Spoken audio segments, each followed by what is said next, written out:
Assalamualaikum warahmatullahi wabarakatuh. Selamat pagi semuanya. Perkenalkan, kami dari jurusan S1 Teknik Komputer, kelas TK 4804, mata kuliah Keamanan Jaringan. Oke, perkenalkan nama saya Rika Devsa Putri dengan NIM 101032400212. Saya Hilda Rahmayani S dengan NIM 101032400010. Saya Far Fadila dengan NIM 101032430007. Saya Asmila Zimatun Ima dengan NIM 101032400158. Pada kesempatan kali ini kami akan menjelaskan resum komponen penyusun router dan perkembangan perangkat router saat ini. Kamu tahu nggak apa itu router? Nah, router adalah perangkat keras komputer yang digunakan untuk menghubungkan beberapa perangkat jaringan. Router juga dapat diartikan sebagai alat yang dapat mengirimkan paket data melalui sebuah jaringan menuju tujuannya, atau yang biasa disebut juga dengan routing. Pada OSI layer, router terdapat di lapisan ketiga, yaitu lapisan network. Nah, ada beberapa fasilitas router yang dapat kita gunakan nih di router, yaitu DHCP. DHCP adalah singkatan dari Dynamic Host Configuration Protocol. DHCP adalah protokol yang dapat digunakan untuk mendistribusikan IP address pada jaringan komputer secara dinamis. Dengan menggunakan DHCP, kita dapat melakukan konfigurasi IP address pada setiap perangkat di jaringan komputer secara otomatis. Fungsi utama dari DHCP adalah untuk mengotomatiskan dan menyederhanakan proses konfigurasi IP atau Internet Protocol pada jaringan komputer. Ada juga fasilitas router yang lain selain DHCP, yaitu NAT atau Network Address Translator. Merupakan sebuah sistem yang sangat bermanfaat untuk komputer. Sistem ini memungkinkan koneksi dari jaringan pribadi ke jaringan publik, seperti router dan firewall. Tugas utama dari perangkat ini adalah untuk membatasi alamat IP publik. Selain itu, ada juga beberapa jenis router yang dapat kita gunakan, seperti router aplikasi, router hardware, dan router PC.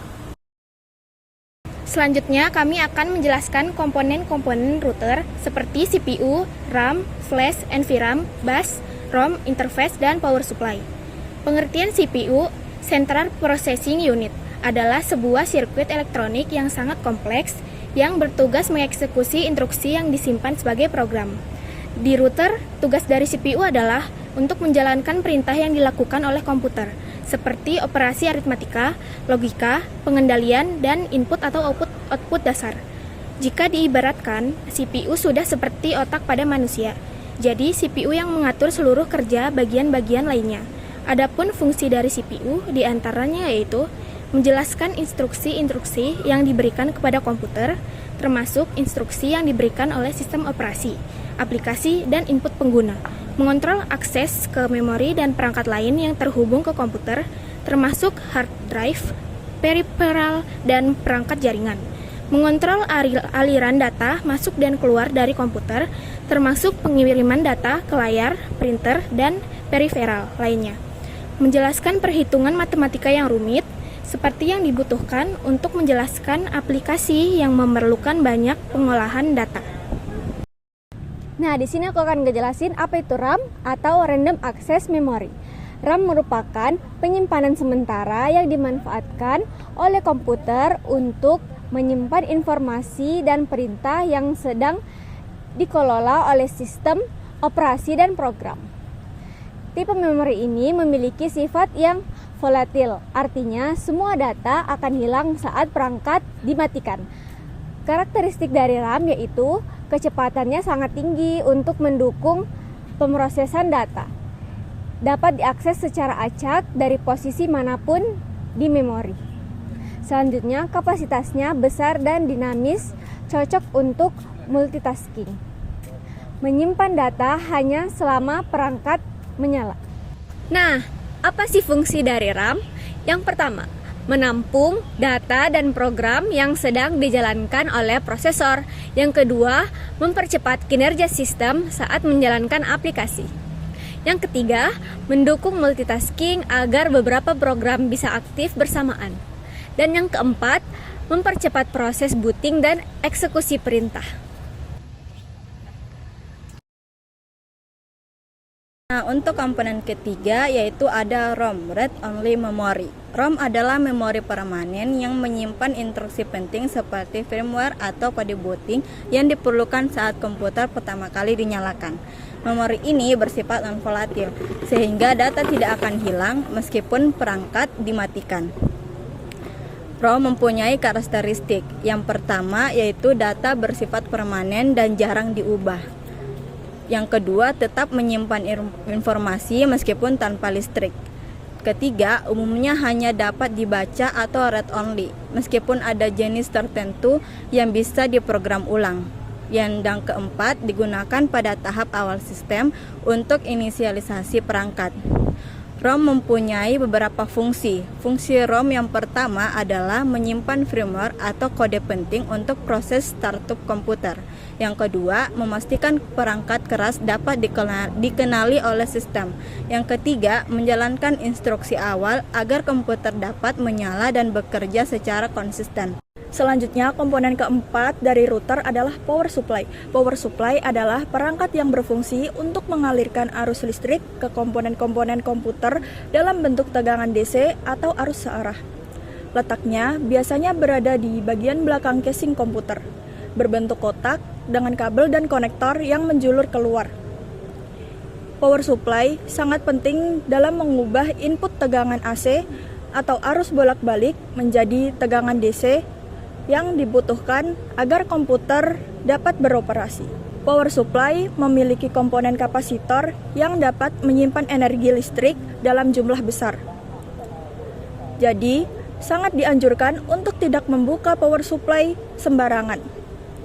Meskipun komputer dalam kondisi mati atau tidak terhubung ke sumber listrik. Secara umum, power supply memiliki beberapa fungsi utama, yaitu yang pertama, mengubah tegangan, menurunkan atau menaikkan tegangan sesuai kebutuhan menggunakan transformator.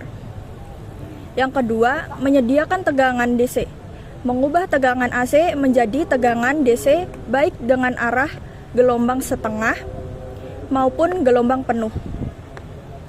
Yang ketiga, menstabilkan tegangan, menyaring dan menstabilkan tegangan DC untuk digunakan oleh perangkat. Yang keempat, mengatur output, menyesuaikan output power supply dengan beban yang digunakan. Selanjutnya, komponen kelima yaitu flash memory.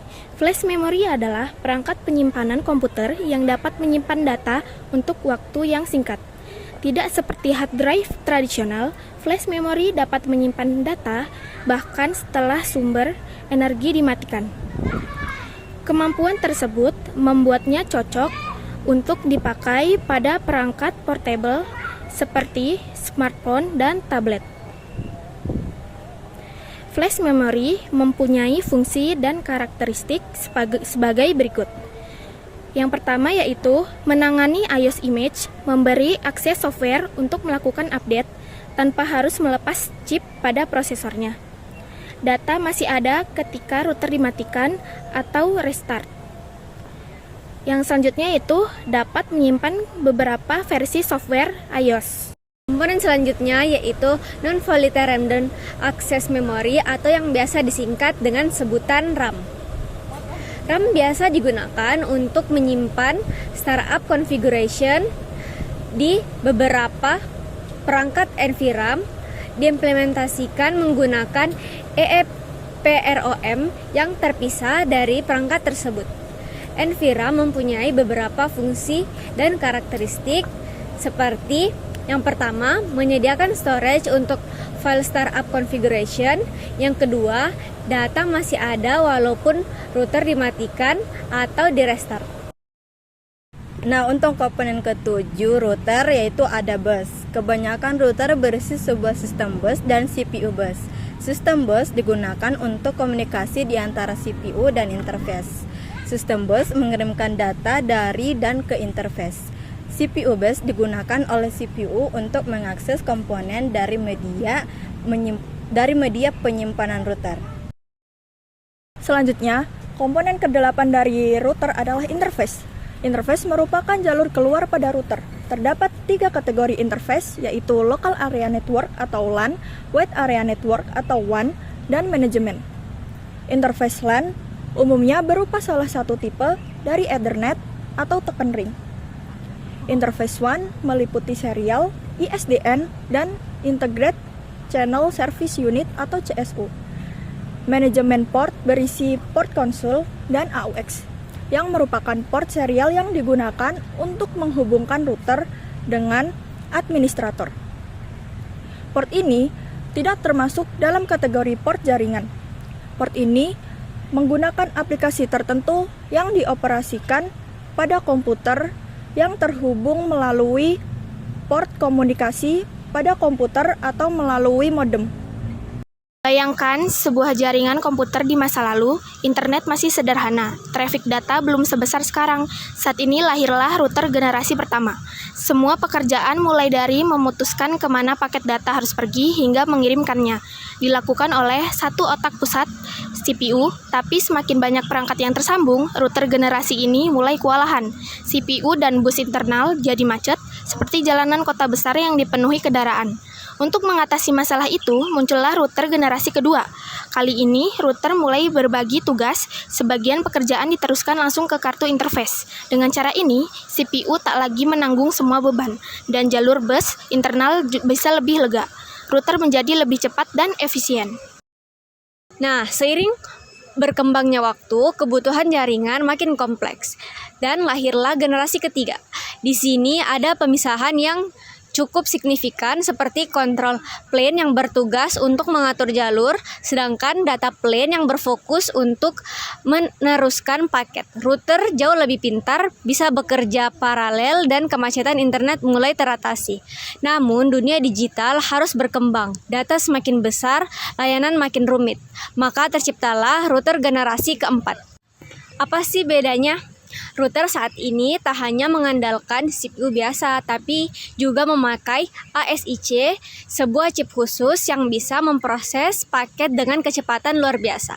Jalur internalnya pun bukan lagi sekedar bus, melainkan jaringan internal mirip seperti switch fabric. Inilah era di mana router mulai benar-benar siap menghadapi traffic internet yang tinggi. Dan akhirnya kita sampai di generasi kelima. Router kini punya otak terdistribusi bukan hanya satu, tapi banyak prosesor jaringan yang bekerja sama. Ia mampu menangani layanan modern dari VPN, MPLS, QoS, sampai integrasi suara, video, dan data. Router generasi ini bukan sekedar perangkat, melainkan tulang punggung internet broadband yang kita nikmati hari ini.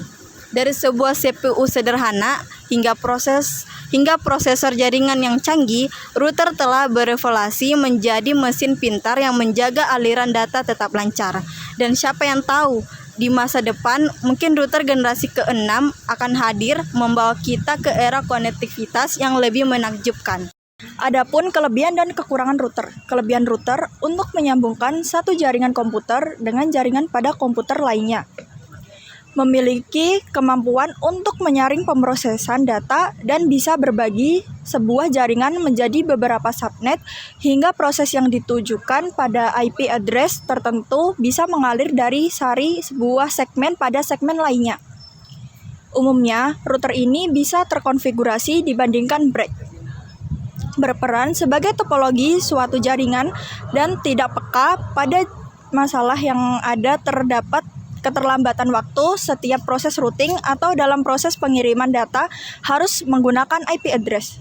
Adapun kekurangan router. Yang pertama, pilihan koneksi dari router sangatlah terbatas dan juga tergantung pada jumlah koneksi.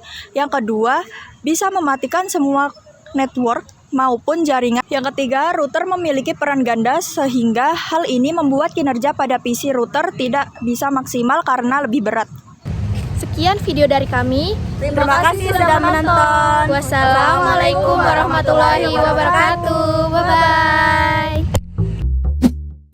Router adalah sebuah perangkat komunikasi dalam jaringan yang berfungsi untuk menghubungkan dua segmen jaringan atau lebih yang bekerja untuk menunjukkan jalan kepada data yang lewat. Router sendiri bekerja pada OSI layer ketiga, yang di mana layer tersebut merupakan layer network yang berfungsi menambahkan alamat jaringan pada paket data.